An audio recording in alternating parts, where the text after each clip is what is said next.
heart of an ancient city, somewhere along the Silk Road. The air is rich with the scent of rare spices, the lively chatter of merchants, and the jingle of gold and silver coins. In one corner of the bustling square, there's an old wooden table with 3 cups placed upside down. A man, with a sly smile, slips a shiny coin beneath one of them. And then the game begins. His hands move so fast, your eyes can barely follow. You focus, tracking the coin with absolute confidence, certain you won't be fooled. The cups come to a stop. You point to one without hesitation, but the coin isn't there. You've been tricked. For us, this might just be a street game. For crows, this kind of deception is part of their survival art. Welcome to Secrets of the Unseen World. I'm Aaron Kael, and today we're stepping into the remarkable mind of the crow, a bird that can outthink you, outsmart you, and maybe even outplay you.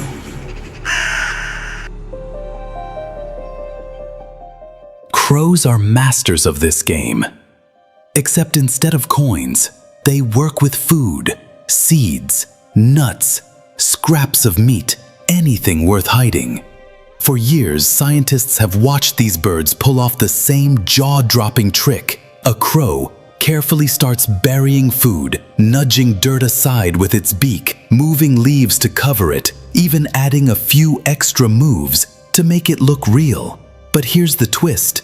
There's nothing there. It's all an elaborate performance meant to mislead any spies watching from above or from the shadows. The real treasure?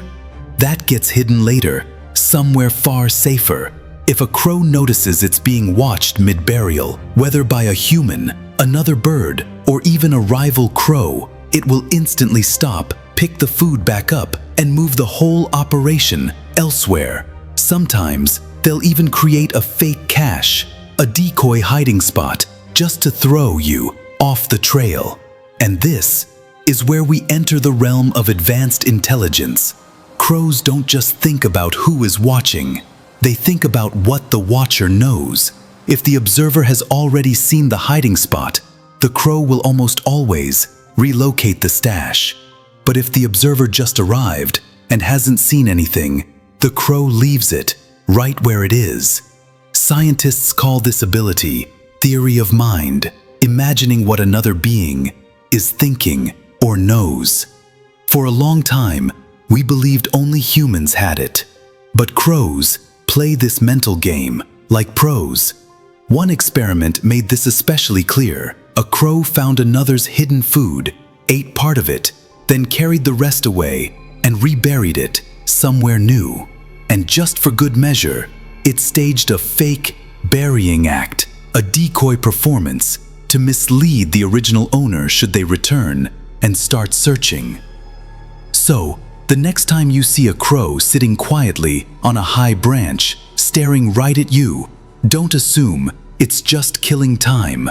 Chances are, it's already sizing you up, calculating the perfect moment to pull you into its little game of deception. And in that game, the crow is almost always a few moves ahead.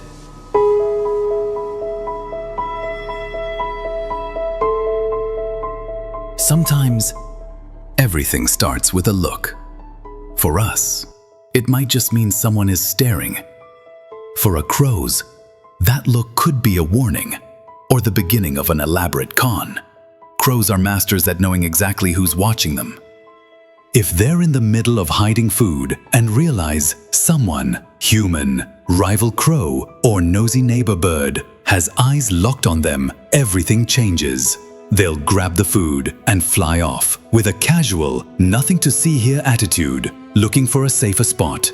In one amusing experiment, researchers placed a tasty snack in front of a red-billed chough while a spectator lingered nearby. The birds scanned the area as if calculating exactly where the prying eyes couldn't see. But their real masterpiece, the decoy burial. A crow will go through the full routine, pushing dirt with its beak, covering the spot with leaves, but secretly keep the food in its beak.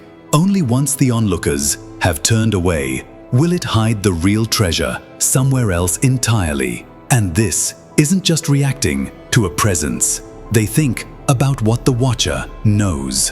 If they believe the observer has seen the hiding spot, they'll move it. If the observer just arrived and hasn't seen a thing, the crow will leave it be.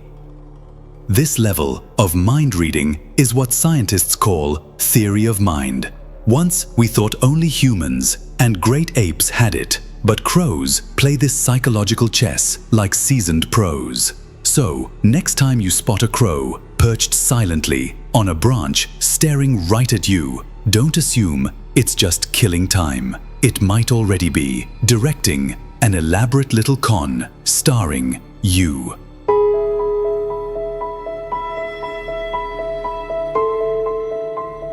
If you think revenge is a human trait, you haven't met the crows. In the animal kingdom, revenge is rare. Instinct alone isn't enough. It takes memory, recognition, and the will to hold a grudge. And crows, they've perfected it. These birds don't just remember their enemies. Sometimes they wait years for the perfect moment to strike back. Picture this. You're in a hurry, maybe careless, and you kick at a crow or disturb its nest. At first, you get an angry glare, a sharp burst of cause, but that's not the end of it. From that moment, you're marked, and worse, word gets out. Studies show that crows can recognize human faces. Mistreat one, and the next time it sees you, even years later, it might harass you or swoop down on you. And sometimes, it's not even the same bird. A witness crow may carry the story to others. Before you know it, you're on the blacklist of an entire neighborhood's crow population. At the University of Washington, researchers ran a strange experiment. They wore a bizarre, slightly creepy rubber mask, the kind no crow would ever forget. And while wearing it, they trapped and tagged several wild crows.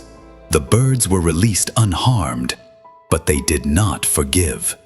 From that day on, anyone wearing the mask faced an aerial assault, loud cawing, sudden dives from above, and rallying calls to summon reinforcements. And here's the unsettling part. It wasn't just the birds that had been captured. Weeks later, crows that had never been trapped also attacked the masked figure.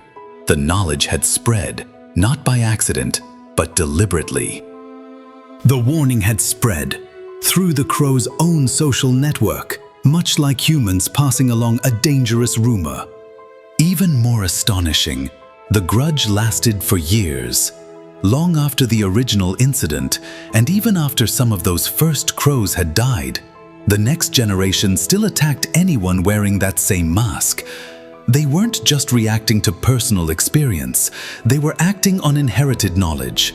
In human terms, it's like your grandparent warning you about a con artist they met decades ago, and you, years later, spotting that same person on the street and confronting them, even though they've never wronged you personally.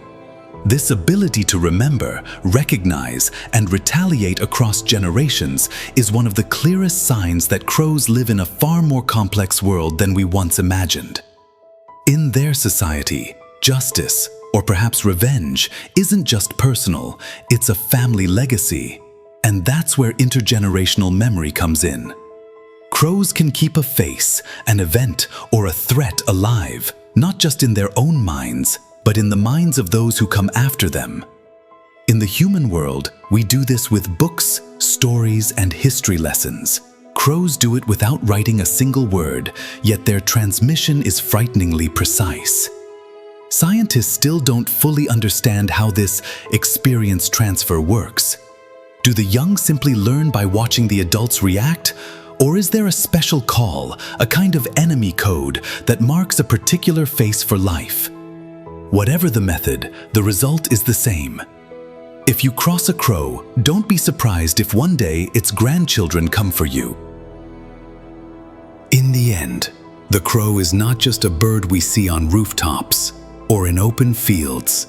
It's a strategist, a trickster, a storyteller, and sometimes a judge. They deceive, they remember, they pass knowledge across generations. They play mind games worthy of a chess master and protect their own like a tightly knit clan. Every time we think we've reached the limits of what an animal brain can do, the crow quietly shatters that limit. No fanfare, no need for recognition. Perhaps that's why they've thrived alongside us for millennia. While we've been building cities and writing history books, they've been building memories, alliances, and legends of their own. So the next time you meet a crow's gaze, hold it for a moment. Because in that tiny exchange, it might not be you studying the crow, but the crow studying you.